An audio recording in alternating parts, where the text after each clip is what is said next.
Friends எல்லாருக்கும் வணக்கம். So இந்த வீடியோவில் நம்ம என்ன பார்க்க போகிறோம் அப்படின்னா 11th ஸ்டாண்டர்டில் உள்ளாட்சி அரசாங்கம் பார்க்க போகிறோம். பார்ட் 2 வீடியோ பார்க்க போகிறோம். ஸோ பார்ட் 1 வீடியோ பார்க்காதவங்க இப்போ பார்த்துட்டு அதுக்கப்புறம் நீங்கள் பார்ட் 2 வீடியோவுக்கு வாங்க, ஓகேங்களா?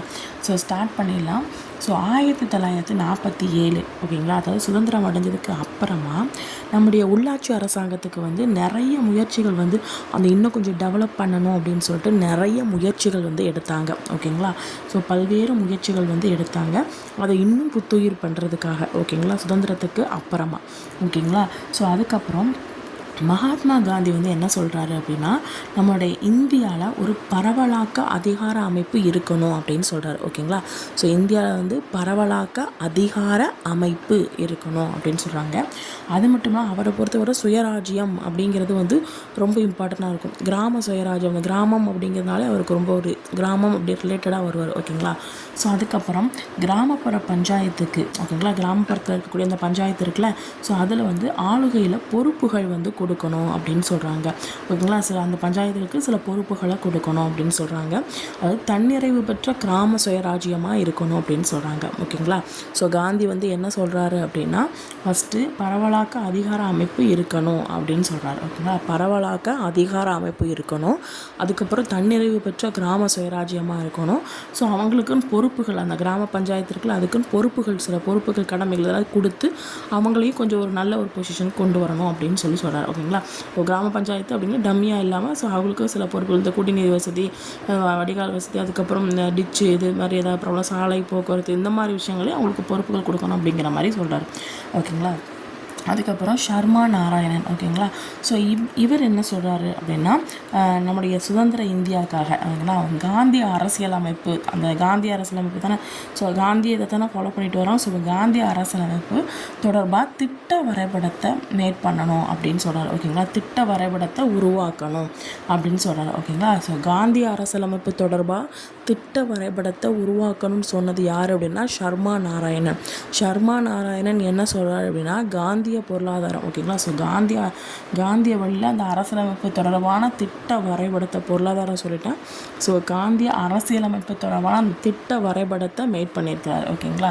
ஸோ அதுக்கப்புறம் சிட்டிசன், அதாவது அந்த குடிமக்கள் இருப்பாங்களே, ஸோ அவங்க சமூக பொருளாதார அரசியல் நடவடிக்கைகளான அடிப்படை அமைப்பாக அந்த பஞ்சாயத்தை இருக்க வைக்கணும் அப்படின்னு சொல்கிறாங்க. ஒரு சமூக பொருளாதார அரசியல் நடவடிக்கைக்கு அடிப்படையாக இருக்கக்கூடியது எதுவாக இருக்கணும் அப்படின்னா கிராம பஞ்சாயத்து தான் இருக்கணும். எல்லாத்துக்கும் அந்த அடித்தளம் அப்படிங்கிறது கிராம பஞ்சாயத்தாக தான் இருக்கணும். அப்போ கிராம பஞ்சாயத்துக்கு தான் இம்பார்ட்டன்ட் கொடுக்கணும் அப்படின்னு சொல்கிறாரு, ஓகேங்களா? ஸோ நெக்ஸ்ட்டு நவம்பர் 26, 1949, ஓகேங்களா? ஸோ நவம்பர் 26, 1949 இந்திய அரசியலமைப்பு அப்படிங்கிறது ஏற்றுக்கொள்ளப்பட்டுச்சு. ஸோ பகுதி 4 என்ன சொல்லியிருக்கு அப்படின்னா, அரசின் வழிகாட்டு நெறிமுறைகளை பற்றி சொல்லுது, ஓகேங்களா? ஸோ விதி 40, ஓகேங்களா? அதுக்கப்புறம் இந்த பிரிவு 40 என்ன சொல்லுது அப்படின்னா, அதாவது நம்மளுடைய கவர்மெண்ட் கிராம பஞ்சாயத்துக்கு, ஓகேங்களா, கிராம பஞ்சாயத்துக்களை ஏற்படுத்தணும், ஸோ அதுக்கான நடவடிக்கைகளை எடுக்கணும் அப்படிங்கிற மாதிரி சொல்லுது. ஸோ நெக்ஸ்ட்டு இந்த கிராம பஞ்சாயத்து இருக்குல்ல, அது ஒரு சுய ஆட்சியின் அலகுகளாக பணிபுரிய தேவையான அதிகாரமும் அதுக்கு கொடுத்துருக்கணும், அதற்கான திறனையும் அந்த கிராம பஞ்சாயத்துக்கு கொடுத்துருக்கணும் அப்படின்னு சொல்கிறாங்க, ஓகேங்களா? ஸோ 40 வயசில் கிராம பஞ்சாயத்தில் போய் உட்காருங்க, ஓகேங்களா, அப்படின்னு ஞாபகம் வச்சுக்கோங்க, ஓகேங்களா? ஸோ இந்த பேரை புரிஞ்சுட்டா, ஸோ சுதந்திரத்துக்கு அப்புறமா இன்னும் உள்ளாட்சி அரசாங்கத்துக்கு புத்துயிர் அளித்தாங்க. ஸோ மகாத்மா காந்தி என்ன சொன்னாங்க, தன்னிறைவு பெற்ற கிராம சுயராஜ்யம், அப்புறம் ஷர்மா நாராயணன் திட்ட வரைபடம், அந்த காந்தி அரசு தொடர்பான திட்ட வரைபடம். ஸோ அதுக்கப்புறம் அதாவது அந்த கிராம பஞ்சாயத்து அப்படிங்கிறது ஒரு அடிப்படை அழகாக இருக்கணும், சமூக பொருளாதார அரசியல் அடிப்படைகளுக்கு ஒரு அடிப்படை அழகாக இருக்கணும்னு சொல்கிறாங்க. ஸோ நவம்பர் 26, 1949 இந்திய அரசால் ஏற்றுக்கொள்ளப்பட்டது. ஸோ இந்திய அரசியலுடைய பகுதி 4 விதி 40 அரசின் வழிகாட்டு நெறிமுறைகள்னு சொல்கிறாங்க. ஸோ பிரிவு 40 என்ன சொல்லுது அப்படின்னா, கிராம பஞ்சாயத்தை அரசு ஏற்படுத்த நடவடிக்கை எடுக்கணும்னு சொல்லுது. ஸோ அது மட்டும் இல்லாமல் அந்த கிராம பஞ்சாயத்து அப்படிங்கிறது ஒரு சுய ஆட்சியின் அலகுகளாக பணிபுரிய தேவையான அதிகாரத்தையும் திறனையும் கொடுக்கணும் அப்படின்னு சொல்லுது, ஓகேங்களா? ஸோ அடுத்த இதில் என்ன சொல்கிறாங்க அப்படின்னா, 1952 சமூக மேம்பாட்டு திட்டம், ஓகேங்களா? ஸோ சமூக மேம்பாட்டு திட்டம், ஓகேங்களா, மே இம் பா இட் 2, 5 இருக்கா. ஸோ மேம்பாட்டு திட்டம் 5 ஓகேங்களா. ஸோ சமூக மேம்பாட்டு திட்டம் 52. ஸோ 1952 ஸோ இப்போ வந்து ஸ்டார்ட் பண்ணாங்க. ஸோ இதோடைய நோக்கம் என்னது அப்படின்னா மக்களுடைய ஓகேங்களா. ஸோ மக்களுடைய முயற்சி கூட்டு முயற்சினால் ஓகேங்களா கிராமங்களில் இருக்கக்கூடிய சமூக பொருளாதாரத்தில் சில மாற்றத்தை வந்து கொண்டு வர்றதுக்கு உறுதி செய்யக்கூடிய ஒரு விஷயம் அப்படின்னு சொல்கிறாங்க. அதுதான் இதோடைய நோக்கம். மக்களுடைய கூட்டு முயற்சி வேணும், சமூக பொருளாதாரம் அப்படிங்கிறதுல கொஞ்சம் மாற்றத்தை கொண்டு வரணும், அவ்வளோதான் இதோடைய நோக்கம். சமூகத்தை மேம்பாடு அடையணும், அதுக்கு மக்கள்கள் கூட்டு முயற்சி வேணும், அவ்வளோதான் ஓகேங்களா. ஸோ அது மட்டும் இல்லாமல் ஆனால் அதுக்கு வந்து கவர்மெண்ட் வந்து என்ன கொடுக்கணும் அப்படின்னா தொழில்நுட்ப ஒத்துழைப்பு கொடுக்கணும், அது மட்டும் இல்லாமல் நிதி பங்களிப்பு கொடுக்கணும் அப்படின்னு சொல்கிறாங்க. அதுக்கப்புறம் இதோட நோக்கம் அப்படிங்கிறது பார்த்திங்கன்னா ஊரக பகுதிகளை இன்னும் கொஞ்சம் விரிவாக்கம் அடைய செய்யணும். அது மட்டும் இல்லாமல் அறிவியல், அதுக்கப்புறம் தொழில்நுட்ப அறிவை வந்து அதுக்கப்புறம் விவசாயம், கால்நடை வளர்ப்பு, அப்புறம் இந்த ஊரக கைவினை தொழில்களை இது எல்லாத்தையும் வந்து என்ன பண்ணணும் புகுத்தணும் அப்படின்னு சொல்கிறாங்க ஓகேங்களா. இது எல்லாத்தையும் கொண்டு வரணும் அப்படின்னு சொல்கிறாங்க. இதுக்கு கவர்மெண்ட் வந்து நிதியும் அது மட்டும் இல்லாமல் தொழில்நுட்ப பங்களிப்பும் ஒத்துழைப்பும் கொடுக்கணும்னு சொல்கிறாங்க ஓகேங்களா. ஸோ 2வது 5 ஆண்டு திட்டம் இது பார்த்திங்கன்னா 1956 61 வரைக்கும். ஸோ இதில் என்ன சொல்கிறாங்க அப்படின்னா மக்கள் நிர்வாக அமைப்பு இருக்குல்ல ஓகேங்களா. ஸோ மக்கள் நிர்வாக அமைப்போடு இந்த கிராம பஞ்சாயத்து வந்து இணைஞ்சிருக்கணும் அப்படின்னு சொல்கிறாங்க ஓகேங்களா. ஸோ மக்கள் நிர்வாக அமைப்பு, மக்கள் நிர்வாகம், இங்கே வந்து கிராம பஞ்சாயத்து, இது ரெண்டும் வந்து இணைஞ்சிருக்கணும் அப்படின்னு சொல்கிறாங்க. கிராம பஞ்சாயத்துகள் அமைப்பு ரீதியாக உயர்நிலையில் உள்ள மக்கள் நிர்வாக அமைப்புடன் இணைக்கப்பட வேண்டும் அப்படின்னு சொல்லி பரிந்துரை பண்ணுது ஓகேங்களா. ஸோ அதுக்கப்புறம் பார்த்திங்கன்னா 1957 பல்லு ஓகேங்களா. ஸோ 7 நாளும் திட்டிக்கிட்டே இருப்பாங்க ஓகேங்களா. ஸோ 7 நாளும் திட்டிக்கிட்டே இருப்பாங்க திட்ட வடிவமைப்பு குழு ஓகேங்களா. ஸோ அப்போ பல்வந்தராய் இப்போ 7 பல்லு ஓகேங்களா. லூலு அந்த வரிசை இருக்குல்ல. ஸோ 1957 பல்வந்தராய் மேத்தா குழு. ஸோ அது வந்து திட்ட வடிவமை குழுன்னு சொல்கிறாங்க. ஸோ பல்வந்தராய் மேத்தா தலைமையில் சென்ட்ரல் கவர்மெண்ட் வந்து அமைச்சது ஓகேங்களா. ஸோ அது 2 விஷயத்தை வந்து என்ன பண்ணுன்னா பரிந்துரை பண்ணுச்சு. ஒன்று என்னது அப்படின்னா நம்மளுடைய அந்த நிர்வாகம் அப்படிங்கிறது வந்து பரவலாக்கப்படணும். ஸோ அது மட்டும் இல்லாமல் அந்த நிர்வாகம் அப்படிங்கிறது வந்து உள்ளாட்சி அமைப்பு இருக்குல்ல அதுக்கு கீழே அதுக்கு கட்டுப்பாட்டில் கொண்டு வரணும் ஓகேங்களா. ஸோ நிர்வாகம் அப்படிங்கிறது பரவலாக்கப்படணும், அது வந்து உள்ளாட்சி அமைப்புக்கு கண்ட்ரோல் கீழே வந்து வரணும், அவ்வளோதான். ஸோ 2வது என்னது அப்படின்னா இந்த ஊரக வளர்ச்சி திட்டங்கள் எல்லாமே நிறைய கொடுக்குறாங்கல்ல. ஸோ அது வந்து மக்களாட்சி நிர்வாக அலகுகளாக மாற்றணும் ஓகேங்களா. ஸோ மக்களாட்சிக்கு நிர்வாக அலகுகளாக மாறணும். இப்போ ஏதாவது ஒரு திட்டங்கள் ஏதாச்சும் கொடுக்குறாங்க அப்படின்னா அது ஊராட்சி ஒன்றியம் மூலமாக அந்த மேம்பாட்டு திட்டங்கள் எல்லாத்தையும் என்ன பண்ணணும் செயல்படுத்தணும், மக்களுக்கு வந்து என்ன பண்ணணும் கொண்டு போய் சேர்க்கணும் ஓகேங்களா. அந்த பிரதிநிதிகளை சேர்ந்துட்டு வச்சுருப்பாங்கல்ல. ஸோ அந்த பிரதிநிதிகள் மூலமாக அந்த ஊராட்சி ஒன்றியம் மூலமாக என்ன பண்ணலாம் மேம்பாட்டு திட்டங்கள் நிறைய சொல்லியிருப்பாங்க. ஸோ அதை வந்து என்ன பண்ணலாம் செயல்படுத்தலாம் அப்படின்னு சொல்கிறாங்க ஓகேங்களா. ஸோ அதுக்கப்புறம் இந்த மேத்தா குழு அப்படிங்கிறது வந்து நிறைய விஷயங்களை வந்து பரிந்துரை பண்ணதை அக்செப்ட் பண்ணியிருக்கோம் ஓகேங்களா. ஸோ இந்த மாவட்ட மேம்பாட்டு குழுன்னு சொல்கிறாங்கல்ல. ஸோ அந்த மாவட்ட மேம்பாட்டு குழுவில் யாரெல்லாம் இருக்கிறாங்க அப்படின்னா ஊராட்சி ஒன்றிய தலைவர்கள், அதுக்கப்புறம் சட்டமன்ற உறுப்பினர்கள், நாடாளுமன்ற உறுப்பினர்கள், அதுக்கப்புறம் மாவட்ட அளவிலான சுகாதாரம், விவசாயம், கால்நடை, அது கல்வி அலுவலர், அப்புறம் மாவட்ட ஆட்சியர், இவங்க எல்லாமே இருக்கிறாங்க உறுப்பினர்களாக இருக்கிறாங்க ஓகேங்களா. ஸோ இது வந்து ஜஸ்ட் ஒரு ஆலோசனை வழங்கும் அமைப்பாக வந்து இருக்குது அப்படின்னு சொல்கிறாங்க ஓகேங்களா. நிறைய மாநிலங்களில் ஓகேங்களா. ஸோ நிறைய மாநிலங்களில் பஞ்சாயத்து ராஜ் சட்டம் அப்படிங்கிறது வந்து உருவாக்கப்பட்டுச்சு. ஸோ கிட்டத்தட்ட 90% பீப்புள்ஸ் வந்து 1960 அந்த டைமில் வந்து பார்த்திங்கன்னா இந்த பஞ்சாயத்து ராஜ் அப்படிங்கிற ஒரு அமைப்புக்குள்ளே உள்ளே வந்துட்டாங்க ஓகேங்களா.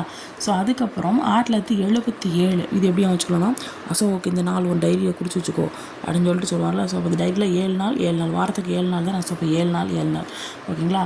ஸோ அந்த தலைமைக்குள்ளே என்ன சொல்கிறாங்க அப்படின்னா என்ன இதில் பண்ணுறாங்க அப்படின்னா பஞ்சாயத்து அமைப்பை வந்து அதோடைய செயல்பாடை பற்றி ஆராயணும், அதை இன்னும் செம்மப்படுத்துறதுக்கான ஒரு வழிகளை வந்து நம்ம என்ன பண்ணணும் ஆராய்ந்து இது பண்ணணும் அப்படின்னு சொல்லியிருப்பாங்க ஓகேங்களா. இதில் அசோக் மேத்தா தலைமைக்குழு ஓகேங்களா. ஆராயணும், அதை இன்னும் செம்மையப்படுத்தணும். அப்போ செம்மையாக வாழ்வார்ல. ஸோ அசோக்கு வந்து நாள் ஒரு டைரியில் குறித்து வச்சுக்கோ அப்படின்னு சொன்னாலும் அப்போ 7 நாள் செம்மையாக வாழணும், அப்போ செம்மைப்படுத்துறதுக்காக ஓகேங்களா. ஸோ அதுக்கப்புறம் அவர் என்ன சொல்கிறாரு அப்படின்னா பஞ்சாயத்து ராஜ் அந்த அமைப்பு இருக்குல்ல அது வந்து மக்களாட்சி பண்புகளை கொண்ட ஒரு உள்ளாட்சி அரசாங்க அமைப்பாக இருக்கணும். இந்த பஞ்சாயத்து அப்படிங்கிறது வந்து உள்ளாட்சி அமைப்புக்குள்ளே இருக்கணும் அப்படின்னு சொல்கிறாரு. உள்ளாட்சி அமைப்பு அரசாக மாறணும் அப்படின்னு சொல்கிறாரு. இந்த மேம்பாட்டு திட்டங்கள் ஏதாவது இருந்துச்சுன்னா அதை செயல்படுத்துறதுக்கு அப்புறம் நிறைய பணிகள் எல்லாமே இதோட இன்க்ளூட் ஆகிருக்கணும். ஸோ எல்லாமே இந்த இதுக்கு கண்ட்ரோலில் வந்து இருக்கணும் அப்படின்னு சொல்லி அவர் சொல்லியிருக்கிறாரு ஓகேங்களா. ஸோ அதுக்கப்புறம் மாவட்ட பஞ்சாயத்து ஓகேங்களா. ஸோ தற்கால தீர்வாக என்ன சொல்கிறாங்க அப்படின்னா மக்களை வந்து மக்கள் வந்து என்ன பண்ணுவாங்க, நேரடியாக செலக்ட் பண்ணுறாங்க. ஃபஸ்ட்டு இதான் பரிந்துரை பண்ணாங்க.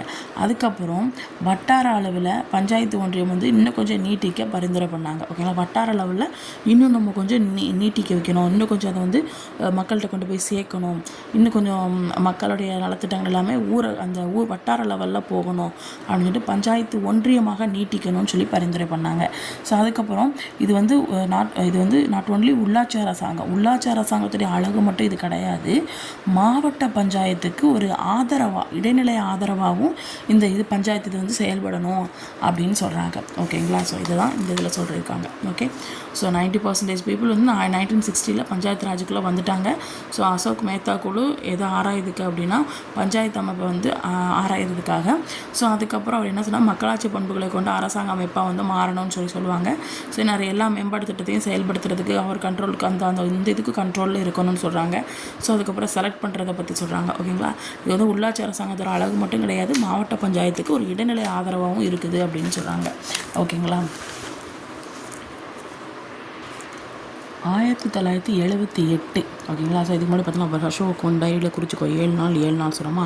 ஸோ 1978 அந்த அசோக் மேத்தா குழு இருக்குல்ல, அந்த பரிந்துரை வந்து என்ன பண்ணுறாங்க, சமர்ப்பிப்பு செய்கிறாங்க. ஸோ அதுக்கு எதிரொலியாக என்னென்னலாம் நடக்குது அப்படின்னா, கர்நாடகா, அப்புறம் மகாராஷ்டிரா, அப்புறம் குஜராத் இவங்க வந்து என்ன பண்ணுறாங்கன்னா, அவங்களுடைய மாநில பஞ்சாயத்து சட்டம் இருக்குல்ல, ஸோ அதில் வந்து சில திருத்தங்களை வந்து பண்ணாங்க. என்னென்னு சொல்லி பார்க்கலாம். ஸோ அதுக்கு முன்னாடி என்னென்னா, இப்போ 1978, 86. ஓகேங்களா, ஸோ 78, அதாவது அசோக் மேத்தா குழு அந்த 78, 8, 6 இதில் வந்து பார்த்திங்கன்னா ஒரு 3 குழு. ஓகேங்களா, உள்ளாட்சி அரசாங்கத்தை வலுப்படுத்துறதுக்காக ஒரு 3 குழுவை கொண்டு வந்தாங்க. அது என்னென்னா, அனுமந்த் ராவ் குழு, GVK ராவ் குழு, LM சிங்வி குழு. இது எப்படி ஞாபகம் அப்படின்னா 78, 86, 7, 8, 8, 6. ஓகேங்களா, இந்த நம்பர் ஈஸியாக ஞாபகம் இருக்குது. ஸோ அந்த நம்மளுடைய உள்ளாட்சி அரசாங்கத்தை வலுப்படுத்துறதுக்கு ஒரு 3 பேர் வராங்க. ஒன்று அனுமன் சாமி, இன்னொன்று சிங்கு வராரு, இன்னொன்று GV பிரகாஷ் ஞாபகம். ஸோ இவங்கெல்லாம் வராங்க அப்படின்னு ஞாபகம்.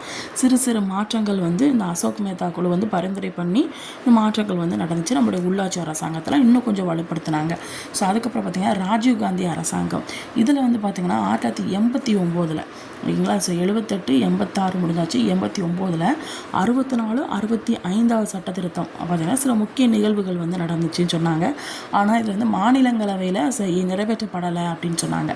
ஓகேங்களா, அதுக்கப்புறம் நிறைய முயற்சிகள் எடுத்தாங்க. 1992 சிறப்பம்சம் மொத்தம் என்ன பண்ணாங்க அப்படின்னா கவர்மெண்ட் வந்து இன்க்ளூட் பண்ணிச்சு. 73வது 74 சட்ட திருத்தத்தின் படி பார்த்தீங்க அப்படின்னா மசோதா வந்து என்ன ஆயிடுச்சு அப்படின்னா மசோதா வந்து ரெடியாச்சு. ஸோ அதுக்கப்புறம் 1992 நாடாளுமன்றத்தில் வந்து அறிமுகம் பண்ணாங்க. லாஸ்ட்டாக 1993 2 அவைகளிலும் நிறைவேற்று. அவ்வளோதான். 1992 வரைக்கும் நிறைய முயற்சிகள் அதெல்லாமே பண்ணாங்க. முக்கிய நிகழ்வுகள் 89 நடந்துச்சு. 92 சிறப்பம்சம்லாம் இன்க்ளூட் பண்ணாங்க. ஸோ லாஸ்ட்டாக 1993 வந்து நிறைவேறிச்சு. 2 அவைகளிலும் என்ன பண்ணாங்க, நிறைவேற்றிட்டாங்க. ஸோ அதுக்கப்புறம் நெக்ஸ்ட் வந்து 73வது 74வது சட்டத்திருத்தம் படி பார்த்தீங்கன்னா நம்மளுடைய இந்திய அரசமைப்பில் பகுதி வந்து 9 மற்றும் 9A 2 பகுதிகளை வந்து ஜாயின் பண்ணிட்டாங்க. அப்போ 73வது 74வது சட்டத்திருத்தத்தின்படி எந்த இதை ஜாயின் பண்ணாங்க, 9A அந்த இதில் 2 பகுதிகள் 9 ஆட்களை ஜாயின் பண்ணாங்கன்னு வச்சுக்கோங்க. ஓகேங்களா, ஸோ அதுக்கப்புறம் ஜாயின் பண்ணிட்டாங்க. ஸோ பிரிவு வந்து 246 243Z வரைக்கும். ஓகேங்களா, ஸோ இதை வந்து என்ன பண்ணியிருக்காங்க, ஜாயின் பண்ணாங்க. 73வது 74வது சட்டத்திருத்தம் அந்த பகுதி வந்து பார்த்தீங்க அப்படின்னா 9, அதுக்கப்புறம் 9A 2 இதை ஜாயின் பண்ணியிருக்காங்க. 243 243Z வரைக்கும். ஓகேங்களா, ஸோ அதுக்கப்புறம் 73வது அரசமைப்பு சட்ட திருத்தம் அதன்படி பார்த்தீங்க அப்படின்னா இந்த 243 இருக்குல்ல, ஸோ அது என்ன சொல்லுது அப்படின்னா மக்கள் தொகை வந்து 20 லட்சத்துக்கு மிகாமல் இருக்கும்ல, அதில் இருக்கக்கூடிய ஸ்டேட்டோ இல்லை யூனியன் டெரிட்டரிஸோ இல்லை கிராம ஒன்றியமோ இல்லை மாவட்டமோ இது கொண்ட ஒரு 3 அடுக்கு பஞ்சாயத்து முறையை ஏற்படுத்தணும் அப்படின்னு சொல்கிறது. ஓகேங்களா, ஸோ 20 லட்சத்துக்கும் மிகாமல் இருக்கக்கூடிய ஸ்டேட்டோ இல்லை யூனியன் டெரிட்டரிஸோ இல்லை கிராம ஒன்றியமோ இல்லை மாவட்டமோ கொண்ட 3 அடுக்கு பஞ்சாயத்து முறையை அந்த அமைப்பை வந்து ஏற்படுத்தணும் அப்படின்னு சொல்லுது. நெக்ஸ்ட்டு வந்து எதெல்லாம் மென்ஷன் பண்ணியிருக்காங்க, எதெல்லாம் மென்ஷன் பண்ணலை அப்படின்னா, ஃபஸ்ட்டு மென்ஷன் பண்ணியிருக்கிறது வந்து டிஸ்ட்ரிக்ட், அதுக்கப்புறம் சாதாரண வழக்கில் இருக்கக்கூடிய மாவட்டம். ஓகேங்களா, ஸோ அதுக்கப்புறம் எதை மென்ஷன் பண்ணலை அப்படின்னா கிராமம், அதுக்கப்புறம் இந்த ஒன்றிய பஞ்சாயத்தோட எல்லை இதை வந்து மென்ஷன் பண்ணலை அப்படின்னு சொல்கிறாங்க. ஸோ இப்போ மாநில ஆளுநர் இருக்கிறார்ல, ஸோ அவர் வந்து அவருடைய அறிக்கை மூலமாக மூலமாக சமர்ப்பிப்பார். என்ன சமர்ப்பிப்பார் அப்படின்னா, ஒரு கிராம பஞ்சாயத்துன்னு இருக்குன்னு வச்சுக்கோங்க. அந்த கிராம பஞ்சாயத்து இந்த ஊர்லேருந்து இந்த ஊருக்குள்ளே தான் இருக்கணும் அப்படின்னு சொல்லி அந்த எல்லையை வந்து சொல்வார். யார்?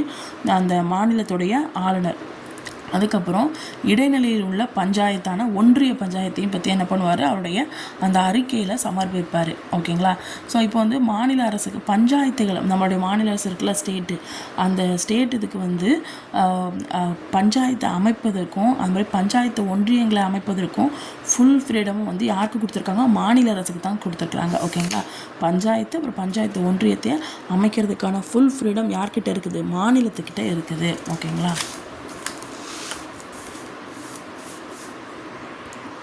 ஸோ 11வது அட்டவணையில் வந்து புதுசாக ஆட் பண்ணியிருக்காங்க 1991. அப்போது என்னது அப்படின்னா, சில கட்டாய பணிகளையும் கொடுத்துருக்குறாங்க, சில விருப்ப பணிகளையும் கொடுத்துருக்குறாங்க.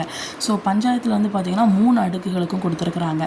ஸோ என்னென்ன பஞ்சாயத்து இருக்குது அப்படின்னா, கிராம பஞ்சாயத்து, மாவட்ட பஞ்சாயத்து, இடைநிலை பஞ்சாயத்து. இடைநிலை பஞ்சாயத்தில் பார்த்திங்கன்னா 20 லட்சத்துக்கு அதிகமாக இருப்பாங்க மக்கள். ஓகேங்களா? ஸோ அது என்ன சொல்லியிருக்கிறாங்க அப்படின்னா, இந்த தாழ்த்தப்பட்டவருக்கு, பழங்குடியினருக்கு இடஒதுக்கீடு கொடுக்கணும். ஸோ உமன்ஸ்க்கு வந்து 3ல் 1 பங்குக்கு மிகாமல் வந்து இடஒதுக்கீடு கொடுக்கணும். இவங்களுடைய பதவிக்காலம் பார்த்தீங்க அப்படின்னா 5 வருஷம். ஓகேங்களா? ஸோ பீப்புள் வந்து எலெக்ஷன் மூலமாக என்ன பண்ணுவாங்க அப்படின்னா செலக்ட் பண்ணுவாங்க. ஓகேங்களா? இந்த கிராம பஞ்சாயத்து இருக்குல்ல, இதில் வந்து வாக்காளர்கள் இருப்பாங்கல்ல, அந்த வாக்காளர்கள் கொண்ட அந்த அமைப்புக்கு பேர் என்னன்னா கிராம சபை அப்படின்னு சொல்கிறாங்க. ஓகேங்களா?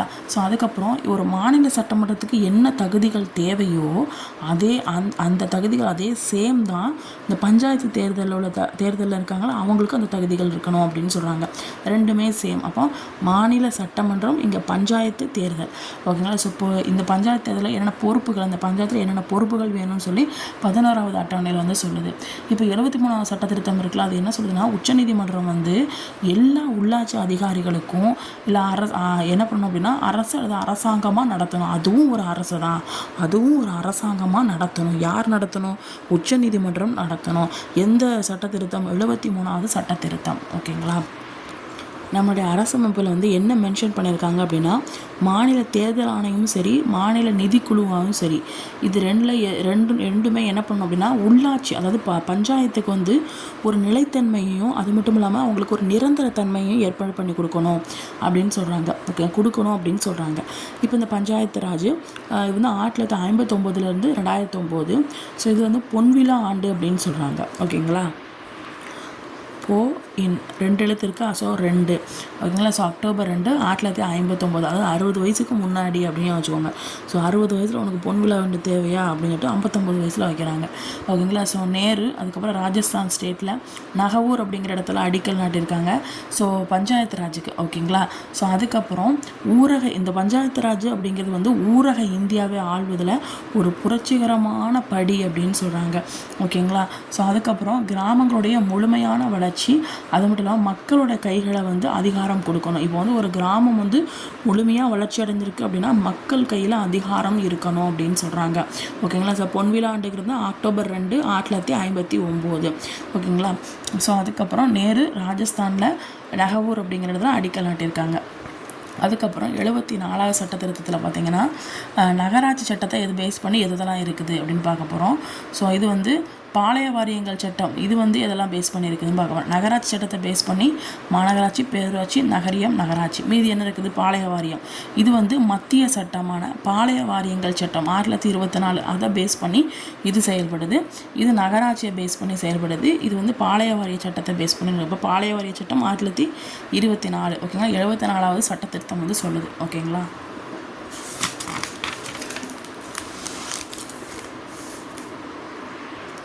74வது திருத்தம் 1992 நிறைவேற்றப்பட்டுச்சு. ஜூன் 1993 என்ன பண்ணாங்க? அரசிதழில் ரிலீஸ் பண்ணாங்க. ஸோ 1992 ஆண்டு சட்டம் என்ன சொல்லுது அப்படின்னா, எல்லா ஸ்டேட்லேயும் ஒரு வருஷம் வந்து அவகாசம் கொடுப்போம்.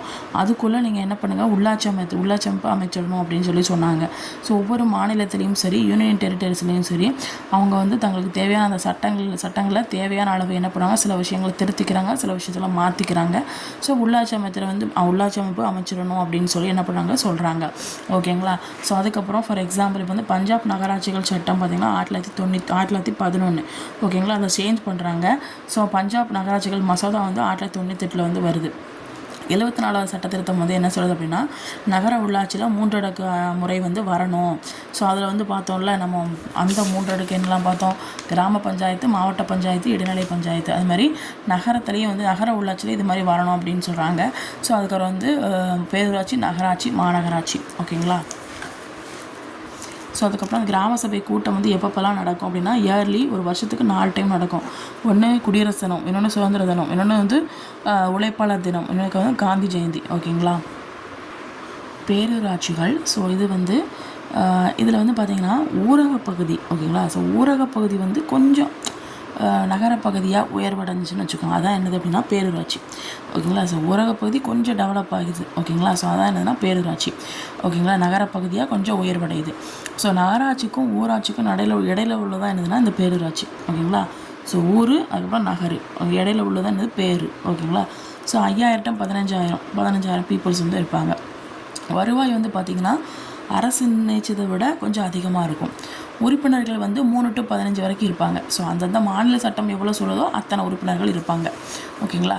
ஸோ இப்போ இந்த பேரூராட்சியில் எந்த சட்டமன்ற இதுக்கு வந்து எல்லைக்குள்ளே அது வருதோ அந்த சட்டமன்ற உறுப்பினர்கள் அதுக்கப்புறம் அந்த மாநில அரசால் நியமிக்கப்படுவாங்கள்ல. ஸோ அப்போ அதாவது அந்த நகராட்சி நிர்வாகத்தை பற்றி நல்ல அனுபவம் தெரிஞ்ச ஒருத்தர். ஸோ அப்படி இல்லை அப்படின்னா சிறப்பு நிபுணத்துவம் அதில் நல்ல டெவலப் ஆகிருப்பார்ல. ஸோ அதில் ஒரு 2 பேரை என்ன பண்ணுவாங்க அப்படின்னா செலக்ட் பண்ணுவாங்க. ஓகேங்களா. ஸோ சப்போஸ் அந்த பேரூராட்சியில் தேர்ந்தெடுக்கப்படாத உறுப்பினர் வந்து இருந்தாங்க அப்படின்னா அவங்க வந்து இந்த பேரூராட்சி கூட்டத்தில் வந்து பார்ட்டிசிபேட் பண்ணலாம், ஆனால் ஓட்டு போட முடியாது. ஓகேங்களா. ஸோ 5 வருஷம் வரைக்கும் அவங்களுடைய ஆட்சி வந்து இருக்கும் அப்படின்னு சொல்கிறாங்க. ஸோ அதுக்கப்புறம் இந்த பேரூராட்சி இருக்குல்ல, அதில் பகுதிகள் வந்து நிறைய சிறு தொகுதிகளாக டிவைட் பண்ணுறாங்க. ஓகேங்களா. ஸோ வார்டு அப்படின்னு சொல்கிறாங்க. ஸோ அப்போ வந்து ஒவ்வொரு வார்டுக்கும் ஒரு வார்டு உறுப்பினரை வந்து செலக்ட் பண்ணுறாங்க. ஓகேங்களா. ஸோ பட்டியலினத்தார், அப்புறம் பழங்குடியினருக்கு இடஒதுக்கீடு கொடுக்குறாங்க. ஸோ உமன்ஸுக்கு வந்து 3ல் 1 பங்கு இடஒதுக்கீடு கொடுக்குறாங்க. ரெண்டுக்குமே 30% வந்து கொடுக்குறாங்க இடஒதுக்கீடு. ஓகேங்களா. ஸோ பேரூராட்சியுடைய கூட்டம் வந்து நடக்குது. ஓகேங்களா. ஸோ வந்து என்ன பண்ணுறாங்க அப்படின்னா தலைவர், துணைத்தலைவர். ஓகேங்களா. யார் கூட்டத்தை கூட்டுறாரு அப்படின்னா துணை ஆட்சியர் வந்து கூட்டத்தை வந்து கூட்டுறாரு. ஸோ தலைவர், துணைத்தலைவர் இவங்களெல்லாம் என்ன பண்ணணும், செலக்ட் பண்ணணும் இல்லையா. ஸோ அது மட்டும் இல்லாமல் இந்த பேரூராட்சியுடைய கட்டாய பணி இதெல்லாம் அவங்க பண்ணியே ஆகணும் அப்படின்னா குடிநீர் வழங்கல், வடிகால் தூய்மை, அதுக்கப்புறம் வந்து அரசு வந்து ஒரு செயல் அதிகாரியை வந்து என்ன பண்ணும் அப்படின்னா இந்த இதுக்காக என்ன பண்ணும், நியமனம் செய்யும் பேரூராட்சிக்கு. ஓகேங்களா. பேரூராட்சிக்கு அரசு வந்து ஒரு செயல் அதிகாரியை வந்து நியமிக்கும். ஸோ 11th அட்டவணை, அதாவது 243G வரைக்கும் சொல்லணும்ல, அது என்னென்னலாம் சொல்லுதுன்னு சொல்லி பார்க்குறோம். ஓகேங்களா. ஸோ இவ்வளோ விஷயங்களை சொல்லுது. இதெல்லாம் பேசிக் ஜஸ்ட் ரீட் பண்ணாலே போதும். விவசாயம் பண்ணணும்னா நிலம் வேணும். ஸோ நில மேம்பாடு. ஸோ தண்ணி வேணும். இப்போ நீர்ப்பாசனம். அப்புறம் ஆடு மாடெல்லாம் வளர்ப்பாங்க. ஸோ கால்நடை வளர்ப்பு. மீன் வளர்ப்பாங்க. ஸோ மீன் வளம். ஸோ அப்புறம் பண்ணை. ஸோ பண்ணை வச்சுருப்பாங்க. அப்புறம் காடு வச்சுருப்பாங்க. அதுக்கப்புறம் சிறு தொழில், அதுக்கப்புறம் ஃபுட் ப்ரிசர்வேட்டிவ், அதுக்கப்புறம் ஜாதி, கிராமம், குடிசை தொழில் வச்சுருப்பாங்க. ஸோ வீட்டு வசதி, குடிநீர், அப்புறம் கால்நடைத்துக்கு தீவனம். ஸோ அப்புறம் வந்து சாலை, பாலம், நீர்வழி இதெல்லாம் போடுறது. ஸோ ஊரகப்புறத்தை மின்மயமாக்குறது.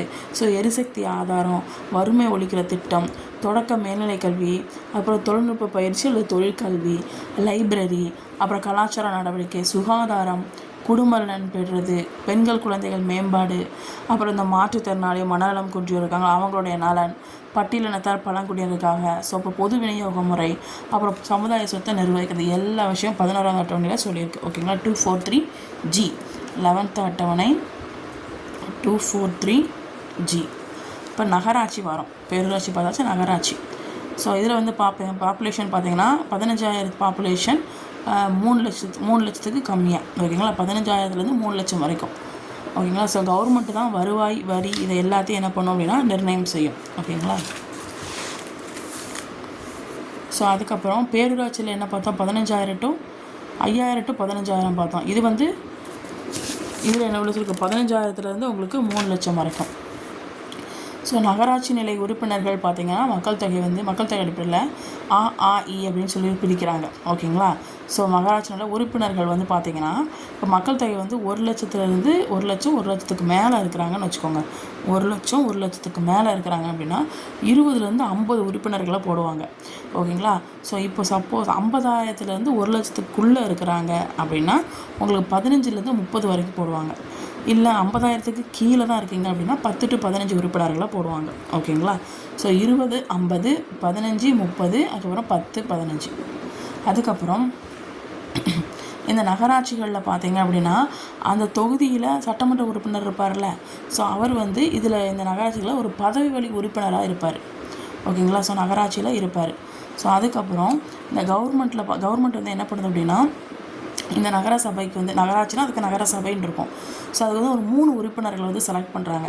ஒன்று தலைவர், துணைத் தலைவர், 2க்கு எலெக்ஷன் நடக்குது. ஓகேங்களா? ஸோ இந்த 3 உறுப்பினர்கள் வந்து என்ன பண்ணுவாங்க, பார்ட்டிசிபேட் பண்ணலாம், அதில் ஓட்டு வந்து போட முடியாது. ஓகேங்களா? ஸோ இவங்க வந்து இந்த நகராட்சியில் இருக்கக்கூடிய உறுப்பினர்களை வந்து என்ன பண்ணுவாங்க, ரகசிய வாக்கெடுப்பு மூலமாக என்ன பண்ணுவாங்க, தேர்ந்தெடுப்பாங்க. ஓகேங்களா? ஸோ எலெக்ஷன் ரிசல்ட் வந்து 14 டேஸில் வந்துடும். ஸோ துணை ஆணையம் அப்புறம் வந்து கூட்டம் கூட்டுவாங்க, பதவி பிரமாணம் பண்ணி வைப்பாங்க. ஸோ தலைவர், துணைத் தலைவர் என்ன பண்ணுவாங்க, செலக்ட் பண்ணியிருப்பாங்க.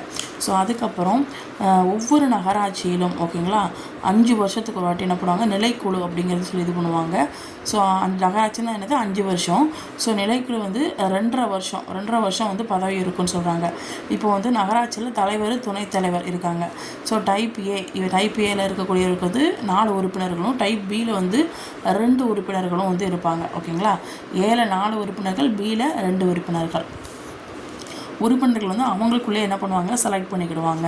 ஸோ நகரசபையில் வருஷத்துக்கு ஒரு தடவை. ஓகேங்களா? ஸோ அதுக்கப்புறம் இயர்லி ஒன்ஸ் வந்து இருக்கும் நகரசபை. அதுக்கப்புறம் உறுப்பினர், நகரமன்ற உறுப்பினர். ஸோ அதுக்கப்புறம் இவங்க வந்து ப்ராப்ளம்ஸ் ஏதாவது பிரச்சனைகள் ஏதாவது இருந்துச்சுன்னா அதை சர்ச் பண்ணி தீர்வு காணுவாங்க நகரசபையில். ஓகேங்களா? ஸோ இந்த நகரசபை உறுப்பினர்கள் தான் நகர்மன்ற உறுப்பினர்கள் சொல்கிறாங்க. ஓகேங்களா? இதுக்கும் தலைவர், துணைத் தலைவரும் இருப்பாங்க. ஸோ அதுக்கப்புறம் அந்த நகரசபை அப்படிங்கிறது 2 டைப்பாக புரியுது. ஒன்று சட்டப்பூர்வ குழு, இன்னொன்று சட்டப்பூர்வமற்ற குழுன்னு சொல்கிறாங்க. ஓகேங்களா? சார் தேவை இருந்துச்சுன்னா துணைக்குழுன்னு ஒன்று ஆரம்பிப்பாங்க. ஓகேங்களா? ஸோ நகரசபையில் சட்டப்பூர்வ குழு, சட்டப்பூர்வமற்ற குழு, தேவைப்பட்டுச்சு அப்படின்னா துணைக்குழுன்னு ஒன்று வைப்பாங்க. ஸோ அதுக்கப்புறம் இந்த நகர்மன்றம் அப்படிங்கிறத பார்க்க போகிறோம். ஓகேங்களா? இந்த நகர்மன்ற சட்டத்தின்படி பார்த்தீங்க அப்படின்னா அந்த நகர்மன்ற உறுப்பினர்கள் இருக்கிறாங்கல்ல, ஸோ அந்த நகர்மன்ற உறுப்பினர்கள் நிறைய பேர் இருப்பாங்கள்ல, அவங்க எல்லாம் வந்து நகர்மன்ற தலைவரை வந்து என்ன பண்ணுவாங்க, செலக்ட் பண்ணுவாங்க 5 இயர்ஸ்க்கு. ஓகேங்களா? ஸோ நெக்ஸ்ட்டு வந்து என்ன பண்ணுறாங்க அப்படின்னா பயணப்படி, அதுக்கப்புறம் மாத ஊதியம் இதெல்லாமே கொடுப்பாங்க. ஸோ 1 அல்லது 2 துணைத் தலைவர்கள் வந்து என்ன பண்ணுவாங்க, செலக்ட் பண்ணுவாங்க. ஓகேங்களா?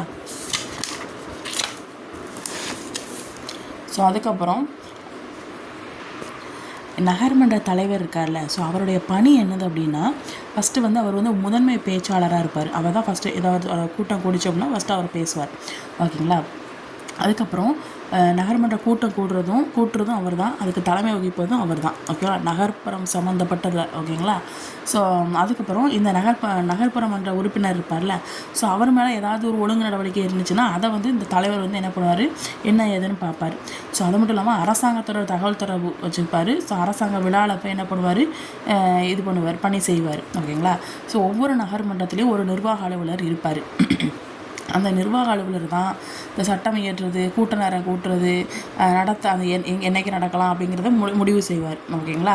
ஸோ நகர்ப்புறம் சம்மந்தமானது. ஓகேங்களா? இந்த நிர்வாக அலுவலரை யார் செலக்ட் பண்ணுவாங்க அப்படின்னா மாநில நிர்வாகம் தான் இந்த நிர்வாக அலுவலரை செலக்ட் பண்ணுவாங்க. ஓகேங்களா? அந்த ஆளும் நகர்மன்ற குழு தான் சட்டத்தை இயற்றும். ஓகேங்களா? ஆளும் நகர்மன்ற குழு தான் எந்த நகர்மன்ற குழு வந்து ஆண்டுக்கிட்டு இருக்கோ அந்த இதான் வந்து சட்டத்தை இயற்றும். ஓகேங்களா? நகர்மன்ற உறுப்பினர்கள் வந்து மக்களுடைய குறையை வந்து என்ன பண்ணுவாங்க, கேட்பாங்க. ஓகேங்களா? மக்களோட தொடர்பு வச்சுருப்பாங்க. ஸோ அதுக்கப்புறம் இந்த நகராட்சி அலுவலர் இருக்கிறார்ல, ஸோ அவர் மேலே ஏதாவது ஒரு குற்றச்சாட்டோ ஏதாவது ஒன்று இருக்குன்னு புகார் இருக்குன்னு வச்சுக்கோங்க, நீங்கள் வந்து அவருக்கு உரிய அந்த நிர்வாக தலைமையம் இருக்கும்ல, அங்கே வந்து என்ன பண்ணலாம், முறையிடலாம். ஸோ அதுக்கப்புறம் அந்த கூட்டத்தொடர் வந்து கூட்டுவாங்கள்ல, ஸோ அப்போ வந்து மக்கள் வந்து அவங்களுடைய குறைகளை வந்து என்ன பண்ணலாம், சொல்லலாம். ஓகேங்களா? அதுக்கப்புறம் நகர்மன்ற பணி, அதுக்கப்புறம் பொறுப்பு. இது வந்து என்ன சொல்லுதுன்னா 12வது அட்டவணை வந்து சொல்லுது. 74வது திருத்தம். ஓகேங்களா? 2 இங்கே 4. ஓகேங்களா? ஸோ இதை 7ஆக மாற்றலாம். ஓகேங்களா? ஸோ 12வது அட்டவணை.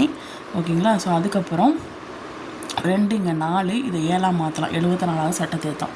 ஸோ இதில் என்ன சொல்லியிருக்காங்க அப்படின்னா ஒரு மாவட்டத்துக்கு முழுமைக்கும் வளர்ச்சி திட்ட வரைவை வந்து ஏற்படுத்துது. ஓகேங்களா. ஸோ அதன்படி மாவட்ட திட்டக்குழு வந்து அது மாவட்ட திட்டக்குழுன்னு சொல்கிறாங்கல்ல, அந்த திட்டக்குழு வந்து ஏற்பாடு பண்ணுவாங்க. ஸோ திட்டக்குழு அமைப்பாங்க. ஸோ அதுக்கப்புறம் இந்த மாவட்ட திட்டக்குழு மூலமாக மாவட்ட திட்ட அறிக்கை மாதிரி ஒரு தயார் பண்ணுவாங்க. ஸோ அது மட்டும் இல்லாமல் உள்ளாட்சியிலையும் சரி நகராட்சியும் சரி இந்த ரெண்டில் இருக்கக்கூடிய திட்டத்தை வந்து ஒன்று சேர்க்கிறது தான் இதோடைய பணி அப்படின்னு சொல்கிறாங்க. ஓகேங்களா. ஸோ மாவட்ட திட்டக்குழுவுடைய பணி என்னதுன்னா உள்ளாட்சி நகராட்சி இந்த திட்டத்தை வந்து ஒன்று சேர்க்கிறது. ஓகேங்களா. ஸோ 1992 சட்டத்தின்படி பார்த்தீங்க அப்படின்னா மாவட்ட திட்டக்குழுவில் டோட்டல் உறுப்பினர்கள் வந்து 5ல் 4 பங்கு குறையாமல் இருக்கணும் அப்படின்னு சொல்கிறாங்க. ஓகேங்களா. ஸோ உறுப்பினர்கள் எடுத்துக்கிட்டிங்க அப்படின்னா அந்த மக்கள் தொகையை பொறுத்து வந்து என்னாகும் மாறுபடும். ஓகேங்களா. ஸோ மாவட்ட பஞ்சாயத்து உறுப்பினர் அப்புறம் நகர்மன்ற உறுப்பினர்கள் வந்து அவங்களுக்கான உறுப்பினர்கள் அந்த தலைவர் வந்து அவங்களே தேர்ந்தெடுத்துக்கிடுவாங்க. ஓகேங்களா. ஸோ அதுக்கப்புறம் 12வது அட்டவணை. ஓகேங்களா. ஸோ இது வந்து என்ன சொல்கிறாங்கன்னா பஞ்சாயத்து பற்றி சொல்லுது. ஸோ 18 ஒர்க்கை பற்றி சொல்லியிருக்கோம். ஆல்ரெடி நம்ம 11வது அட்டவணையை பார்த்துருக்கோம். ஸோ 27 ஒர்க்கை பற்றி சொல்லியிருக்கோம். அதாவது 243G, இது வந்து 243B 3 அடுக்கு பஞ்சாயத்து முறையை பற்றி சொல்லுது. ஓகேங்களா. ஸோ பஞ்சாயத்து முறை அதுக்கப்புறம் அதாவது நகராட்சியுடைய அதிகாரமும் பொறுப்புகளும் பற்றி சொல்லுது. ஓகேங்களா. ஸோ 12வது 74 இப்போ பார்த்தோம்ல. ஸோ அதான் அது என்னென்னது ஜஸ்ட்டு ஓவராலாக பார்த்தா போதும். நகர திட்டங்கள் வடிவமைக்கிறது, கட்டடங்களை கட்டுறது, நிலம் ஒழுங்கு, பொருளாதார சமூக மேம்பாட்டு திட்டமிடல், சாலை பாலம் அமைக்கிறது, குடிநீர் விநியோகம், பொது சுகாதாரம், தீயணைப்பு, ஸோ காடு, அப்புறம் சுற்றுப்புற சூழல், நலிவடைந்தோர் ஊனமுற்றோருக்கு, ஸோ மனநிலை கொண்டிருக்கு பாதுகாப்பு, ஸோ நகர்ப்புறம் சம்மந்தமாக வரும். ஓகேங்களா. ஸோ பஞ்சாயத்து சம்மந்தமாக வரும், நகராட்சி சம்மந்தமாக வரும். பஞ்சாயத்து நகராட்சி சம்மந்தமாக ஸோ பூங்கா தோட்டம் அமைக்கிறது ரெண்டும் கிட்டத்தட்ட ஒரே மாதிரி தான் இருக்கும். கல்வி கலாச்சாரம் ஓகே. இப்போ இடுகாடு அமைக்கிறது, ஸோ அதை பராமரிக்கிறது, ஸோ கால்நடை குடிநீர் குட்டை இதெல்லாத்தையும் இது பண்ணுறதுக்கு, அப்புறம் பிறப்பு இறப்பு புள்ளி வரம், அப்புறம் bus stop bathroom road light, அதுக்கப்புறம் இதில் மாதிரி வசதிகள், அதுக்கப்புறம் தோல் பதனிடுறது, தொழிலை ஒழுங்குபடுத்துறது, இந்த மாதிரி விஷயங்கள் விதைக்கூடம், இது எல்லாத்தையும் வந்து இவங்க 12வது அட்டவணை பஞ்சாயத்தை பற்றி சொல்லுது. ஸோ அதில் இருக்கக்கூடிய 243B 3 அடுக்கு பஞ்சாயத்து முறை, அதில் இருக்கக்கூடிய நகராட்சியுடைய அதிகாரம் பொறுப்புகள். ஓகேங்களா. ஸோ இதெல்லாம் சொல்லுது. 18 ஒர்க்கு வந்து சொல்லுது. ஓகேங்களா. ஸோ இப்போ வந்து மாநகராட்சி பார்க்க போகிறோம். இந்தியாவில் நகர உள்ளாட்சி அமைப்புடைய உச்ச அமைப்பு தான் என்னது மாநகராட்சி. அப்போ நகராட்சி அதனுடைய உச்ச அமைப்பு என்னது மாநகராட்சி. ஓகேங்களா. ஸோ ஆல்ரெடி நம்ம படிச்சிருக்கோம். ஊராட்சிக்கும் நகராட்சிக்கும் இடைப்பட்டு தான் என்னது அப்படின்னா பேரூராட்சி. ஸோ இந்த நகராட்சிக்கு அடுத்து இந்த நகர உள்ளாட்சி அமைப்புடைய உச்ச அமைப்பு தான் என்னது அப்படின்னா மாநகராட்சி. ஓகேங்களா. ஸோ பாராளுமன்ற சட்டத்தின் மூலமாக பார்த்தீங்க அப்படின்னா அது மூலமாக மாநில சட்டமன்ற யூனியன் பிரதேச சட்டம் மூலமாக பெரிய பெரிய நகரங்களில் இதை வந்து நிறுவப்படுத்துது. ஓகேங்களா. நிறுவப்படுறாங்க. ஓகேங்களா. ஸோ பெரிய பெரிய நகரங்களில். ஓகேங்களா. ஸ்டார்டிங்கில் பார்த்தீங்க அப்படின்னா மாநகராட்சி அப்படிங்கிறது வந்து மும்பை, சென்னை, கொல்கத்தா இந்த பகுதிகளில் தான் இருந்துச்சு. ஓகேங்களா. ஸோ மாநகராட்சி மன்றம் அப்புறம் நிலைக்குழு பார்த்தீங்க அப்படின்னா அதை வந்து விவாதிக்கும் அமைப்பு, அதுக்கப்புறம் செயலாக்கும் அமைப்பு அப்படின்னு சொல்கிறாங்க. ஓகேங்களா. அது ஒன்று விவாதிக்கம் செய்யும், அப்புறம் அது வந்து செயலில் வந்து அமைச்சு கொடுக்கும். ஓகேங்களா. ஸோ இதில் வந்து இந்த மாநகராட்சி வந்து தலைமை நிர்வாகி ஒருத்தர் இருக்கிறாரு. ஸோ அதுக்கப்புறம் ஸோ தலைமை நிர்வாகின்னு ஒருத்தர் இருப்பார். அவர் தான் யாருன்னா ஆணையர் சொல்கிறாங்க. ஸோ இவர் வந்து இந்த மாநகராட்சி மன்றம் இருக்குல்ல, ஸோ இது வந்து என்ன கொள்கைகளை சொல்லுதோ அந்த கொள்கைகளை இந்த தலைமை நிர்வாகி வந்து செயல்படுத்துவார். ஓகேங்களா. அப்போ மாநகராட்சி மன்றம் அவருக்கு கீழே தான் தலைமை நிர்வாகி இருக்கிறாரு. ஓகேங்களா. ஸோ அதுக்கப்புறம் இந்தியாவில் இருக்கக்கூடிய மாநகராட்சியும் மும்பையில் இருக்கிற மாநகராட்சியும் ஒன்று. ஸோ 5 வருஷம் பதவி காலம். 74வது சட்ட திருத்தம் பார்த்தீங்க அப்படின்னா வார்டு குழுக்களை வந்து ஏற்படுத்துது அப்படின்னு சொல்கிறாங்க. ஓகேங்களா. ஸோ அதுக்கப்புறம் மாநகராட்சியில் பார்த்திங்கன்னா 1 அல்லது அதுக்கு மேற்பட்ட வார்டுகளுக்கு ஓகேங்களா. ஸோ அதில் அந்த வார்டு உறுப்பினர் இருப்பாங்கள்ல, ஸோ அவங்க என்னெல்லாம் பண்ணுவாங்க அப்படின்னா குடிநீர் விநியோகம், துப்புரவு, சாக்கடை, திடக்கழிவு, தெருவிளக்கு இந்த மாதிரி விஷயங்கள்லாம் வந்து பண்ணுவாங்க. இதில் வந்து குழுவில் வந்து 3லேருந்து 5 உறுப்பினர்கள் வந்து இருப்பாங்க அப்படின்னு சொல்கிறாங்க. ஸோ அதுக்கப்புறம் இதனுடைய தலைவர் வந்து 1 வருஷத்துக்கு என்ன பண்ணுவாங்க செலக்ட் பண்ணுவாங்க. ஸோ மாநகராட்சி நிலைக்குழுவில் பார்த்திங்கன்னா யாரெல்லாம் இடம் பெற்றிருப்பாங்க அப்படின்னா மேயர், துணை மேயர், வார்டு உறுப்பினர் இவங்க எல்லாமே. ஓகேங்களா. சரி மாநகராட்சியில். ஸோ அதுக்கப்புறம் மாநகராட்சி மன்ற உறுப்பினர்கள் வந்து அவங்க தங்களுக்குள்ள ஒரு துணை மேயரை வந்து என்ன பண்ணுவாங்க, செலக்ட் பண்ணுவாங்க. அது மேயர் நிலைக்குழுவின் தலைவர். ஓகேங்களா. ஸோ நிலைக்குழு வந்து ஒன் இயர் பதவி. 74வது சட்டத்திட்டம் வந்து என்ன சொல்லுது அப்படின்னா நிதி ஆதாரம். ஓகேங்களா. நிதி ஆதாரத்தை வந்து மாநகராட்சிக்கு வந்து கொடுக்கறத பற்றி சொல்லுது. ஓகேங்களா. நிதி ஆதாரம் 74வது சட்டத்திட்டம் மாநகராட்சிக்கு. இந்தியன் கான்ஸ்டியூஷனில் 12வது அட்டவணை வந்து மாநகராட்சியுடைய 18 பணியுடைய பட்டியலை வந்து சொல்லுது. அதுக்கப்புறம் 73வது போல் 74வது சட்டத்திட்டத்திலும் நகர திட்டமிடல் குழு அப்படிங்கிறது வந்து ஃபார்ம் ஆகிருக்கு. நகர திட்டமிடலுக்கான குழு வந்து இருக்குது அப்படின்னு சொல்லுது. ஓகேங்களா. ஸோ அதுக்கப்புறம் நகராட்சி உறுப்பினர்கள் எடுத்துக்கிட்டிங்க அப்படின்னா மற்றும் பெருநகர எல்லைக்குள் உள்ள பஞ்சாயத்து தலைவர்களின் மொத்த எண்ணிக்கையில் 3/2 ஓகேங்களா 2 பங்கு குறையாமல் இருக்கணும் அப்படின்னு சொல்கிறாங்க. அந்த குழு உறுப்பினர் வந்து இவங்களே செலக்ட் பண்ணிக்கிடுவாங்க. ஓகேங்களா. அதுக்கப்புறம் எல்லா மாநகராட்சியிலையும் மேயர் இருப்பாங்க. ஸோ துணை மேயர் இருப்பாங்க. ஓகேங்களா. சில மாநிலங்களில் பார்த்தீங்க அப்படின்னா மக்கள் வந்து என்ன பண்ணுவாங்க, செலக்ட் பண்ணுவாங்க. அப்புறம் வந்து மன்ற கூட்டம், அப்புறம் மன்ற கூட்டத்தில் வந்து என்ன பண்ணுவாங்க, அதாவது மன்ற கூட்டத்தை தலைமை வைக்கிறதுக்கு யார் இருப்பா அப்படின்னா மேயர் வந்து இருப்பாங்க. ஓகேங்களா. ஸோ இப்போ மன்ற கூட்டம் எடுத்துக்கிட்டிங்க அப்படின்னா சமமான வாக்கு வந்து கொடுக்குறாங்கன்னு வச்சுக்கோங்க. எல்லாருமே ஈக்குவல் ஒரே மாதிரி தான் வாக்கு கொடுக்குறாங்க அப்படின்னா, பட் மேயர் வந்து என்ன பண்ணுவாங்க, தீர்மான வாக்கு கொடுப்பாங்க. ஸோ அவங்க சொல்கிறது தான் என்னதோ அதுதான். ஓகேங்களா. ஸோ அதுக்கப்புறம் ஆணையர், அதுக்கப்புறம் மாநகராட்சி ஆணையர் இருக்கிறார்ல. ஸோ அதில் வந்து பார்த்தீங்கன்னா மாநகராட்சியுடைய தலைமை நிர்வாகி. அது மட்டும் இல்லாமல் இந்திய நிர்வாக பணியை சேர்ந்தவர், அதாவது ஐஏஎஸ் சொல்லுவாங்க, அந்த பணியை சேர்ந்தவராக இருப்பார். ஸோ அதுக்கப்புறம் இந்த மாநகராட்சி நிர்வகிக்கும் அதிகாரம் அப்படிங்கிறது மாநில அரசில் தான் இருக்கும். ஸோ அதுக்கப்புறம் பதவி வந்து 3 வருஷம். ஸோ மாநகராட்சி சட்டத்தை நடைமுறைப்படுத்துதல அரசின் முழு அதிகாரம் அப்படிங்கிறது வந்து நிறைஞ்சது யார் அப்படின்னா இந்த ஆணையர் தான். ஓகேங்களா. ஸோ மாநகராட்சிக்கு முழு அதிகாரம், அந்த சட்டத்தை நடைமுறைப்படுத்துறதுக்கான முழு அதிகாரம் யார்கிட்ட இருக்குது, ஆணையர்கிட்ட வந்து இருக்குது. ஓகேங்களா. ஸோ அதுக்கப்புறம் தமிழகத்தில் உள்ளாட்சி அமைப்புகள் பார்த்திங்க அப்படின்னா 73வது 74வது சட்டத்திட்டத்தில் பார்த்திங்க அப்படின்னா தமிழகத்தில் வந்து தேர்தல் ஆணையம் அப்படிங்கிறது வந்து ஃபார்ம் ஆச்சு. ஓகேங்களா.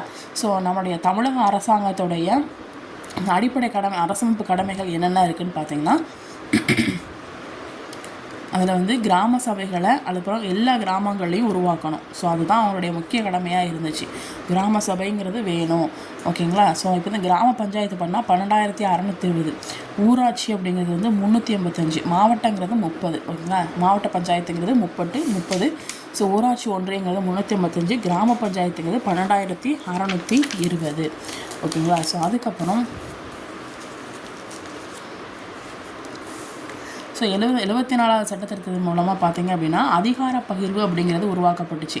ஓகேங்களா. ஸோ வரி விதிக்கும் அதிகாரம், அது மட்டும் இல்லாமல் மாநில அரசுடைய வருமான பகிர்வு, சீரான தேர்தல், பெண்களுக்கு பட்டியலின பழங்குடியிற்கு இடஒதுக்கீடு. ஸோ இது எல்லாமே வந்து ஒரே மாதிரியான ஒரு நாடு ஃபுல்லாத்துலேயும் எல்லாருமே இதே மாதிரி தான் இருந்துச்சு. சின்ன சின்ன விஷயங்கள் வித்தியாசம் மட்டும் தான் இருந்துச்சு அப்படின்னு சொல்கிறாங்க. ஓகேங்களா. ஸோ அதுக்கப்புறம் 73வது சட்டத்திட்டத்தின் படி பார்த்தீங்க அப்படின்னா மாற்றங்கள் கொண்டு வரதுக்காக தமிழ்நாட்டில் அமலில் இருக்கக்கூடியது என்னது அப்படின்னா தமிழ்நாடு பஞ்சாயத்து சட்டம் 1958 வந்து சேஞ்ச் பண்ணாங்க. ஓகேங்களா. ஸோ அதுக்கப்புறம் புதுசாக தமிழ்நாடு பஞ்சாயத்து சட்டம் 1994 ஏற்றினாங்க. 58 சேஞ்ச் ஆகி 94 உருவாக்குனாங்க. அதுக்கப்புறம் மறுபடியும் அதை என்ன பண்ணாங்க அப்படின்னா 1996 திருத்தப்பட்டாங்க. 1958, 94, 96. ஓகேங்களா. ஸோ இந்த லாஸ்ட்டாக திருத்திருக்காங்களா, இதன் மூலமாக வளர்ச்சிக்கான திட்டங்களை வந்து ஏற்படுத்துறதுக்கு மாவட்ட திட்டக்குழு, அப்புறம் மாநில தேர்தல் ஆணையம், அப்புறம் மாநில நிதி ஆணையம் இதெல்லாம் உருவாக்கப்பட்டுச்சு. ஓகேங்களா. ஸோ 1958, 1994, 1996. 1996 இப்படி பார்த்தீங்க அப்படின்னா அந்த வளர்ச்சிக்கான திட்டத்தை வந்து ஏற்படுத்தி பண்ணி கொடுக்கணும். அப்போ இதுக்கு யார் இருக்கணும் அப்படின்னா மாவட்ட திட்டக்குழு வேணும், மாநில தேர்தல் ஆணையம் இருக்கணும், அப்புறம் மாநில நிதி ஆணையம் இருக்கும். இவங்க எல்லாமே உருவாக்கப்பட்டுச்சு அப்படின்னு சொல்கிறாங்க. ஓகேங்களா. ஸோ 1994 இப்படி பார்த்தீங்க அப்படின்னா தமிழ்நாட்டில் ஃபஸ்ட்டு நடைபெற்ற உள்ளாட்சி தேர்தலில் அப்போது 1994 தான் நான் பிறந்த வருஷத்தில் தான் என்ன பண்ணுறாங்க, ஸோ உள்ளாட்சி தேர்தல் நடக்குது ஃபஸ்ட்டு. ஓகேங்களா. 1,14,000 பிரதிநிதிகள் பஞ்சாயத்துடைய 3 அடுக்குகளில் தேர்ந்தெடுக்கப்பட்டாங்க அப்படின்னு சொல்கிறாங்க. ஓகேங்களா. ஸோ அதுக்கப்புறம் நகர உள்ளாட்சி அரசாங்கம் இது இப்படி பார்த்தீங்கன்னா ஸோ 74வது சட்ட திருத்தம் பார்த்தீங்க அப்படின்னா பல்வேறு மாநிலங்களில் நகர உள்ளாட்சி அமைப்புகளை உருவாக்குறதுக்கு ஒரு வழி செஞ்சது அப்படின்னு சொல்கிறாங்க. ஸோ எலெக்ஷன் எப்பப்பெல்லாம் நடந்துச்சு அப்படின்னா 1996, 2001, 2011. ஓகேங்களா. ஸோ நகர உள்ளாட்சி எலெக்ஷன் எப்போ நடந்துச்சு அப்படின்னா 1996, 2001, 11 நடைபெற்றுச்சு. தற்கால பிரச்சனைகள்னு சொல்லி கொடுத்துருக்குறாங்க. ஸோ 73வது 74வது சட்ட திருத்தத்தின்படி பார்த்தீங்கன்னா நிறைய சீர்திருத்தம் வந்து உள்ளாட்சி அரசாங்கத்தில் கொண்டு வந்தாங்க. ஓகேங்களா. ஸோ இந்தியாவில் பார்த்தீங்க அப்படின்னா இது வரைக்கும் 18 மாநிலங்களில் தங்களோட சட்டசபையில் உள்ளாட்சி அமைப்புகள் ஏற்படுத்துறதுக்கு இசைவு கொடுத்துருக்கு. ஓகேங்களா. அவங்களோட சட்டசபையில் நீங்கள் உள்ளாட்சி அமைப்புகள் இது பண்ணலாம், ஓகே இருக்கலாம் அப்படின்னு சொல்லி என்ன பண்ணுறாங்க, ஓகே சொல்லியிருக்கு. ஓகேங்களா. ஸோ அதுக்கப்புறம் பஞ்சாயத்து ராஜ் பார்த்தீங்க அப்படின்னா 1959 வந்து 2018. ஓகேங்களா. அதில் வந்து பார்த்தீங்கன்னா இப்போ தமிழ்நாட்டில் நகர்ப்புற சட்டங்கள் 4வது திருத்தத்தின்படி பார்த்தீங்கன்னா, அதாவது இந்த தமிழ்நாடு நகர்ப்புற சட்டம், அதாவது 4வது சட்ட திருத்தத்தை எப்படி சொல்லுது, மசோதா வந்து 2018. அதே மாதிரி தமிழ்நாட்டில் பஞ்சாயத்து அதில் பார்த்திங்க அப்படின்னா இது 2வது திருத்தம். ஸோ இதோடைய மசோதா வந்து 2018. ஓகேங்களா. ரெண்டுமே 2018 தான். இது 4வது சட்ட திருத்தம் நகர்ப்புறம், 4வது நகர்ப்புறம், பஞ்சாயத்து 2. ஓகேங்களா. 2வது திருத்தம். இது ரெண்டுமே ஊரக அதுக்கப்புறம் நகர்ப்புற உள்ளாட்சி அமைப்புகளுடைய சிறப்பு அதிகாரங்களுடைய பதவிக்கான அந்த பதவி இருக்குல்ல, அந்த பதவி காலத்தை இன்னும் ஒரு 6 மாதத்துக்கு என்ன பண்ணியிருக்கு, நீடிச்சிருக்கு. ஓகேங்களா. ஸோ இதோட உங்களுக்கு வந்து உள்ளாட்சி அரசாங்கம் அப்படிங்கிறது வந்து எண்டுக்கு வந்துருச்சு. ஓகேங்களா. ஸோ இவ்வளோ பேஜஸ் நிறைய இருக்கிற மாதிரி தான் இருக்குது. மேக்ஸிமம் ஒரு சில விஷயங்களை வந்து நம்ம வந்து படிக்கிற மாதிரி இருக்குது, மற்றபடி கொஞ்சம் ஓரளவுக்கு இதாக தான் இருக்குது. ஓகேங்களா. ஸோ இந்த உள்ளாட்சி அரசாங்கம், மாநில திட்டக்குழு, மாவட்ட திட்டக்குழு இந்த மாதிரி தான் கொஞ்சம் குழப்பமாக இருக்கும். ஸோ அகைன் படிச்சிங்க அப்படின்னா உங்களுக்கு ஞாபகத்தில் இருக்கும். ஓகேங்களா. ஸோ வீடியோ பிடிச்சிருந்துச்சு அப்படின்னா லைக்கோ இல்லை ஏதாச்சும் பண்ணுங்கள், கமெண்ட்ஸ் பண்ணுங்கள். ஓகேங்களா. ஸோ அப்போ தான் எனக்கு வந்து தெரியும். ஓகேங்களா. தேங்க்யூ. பாய்.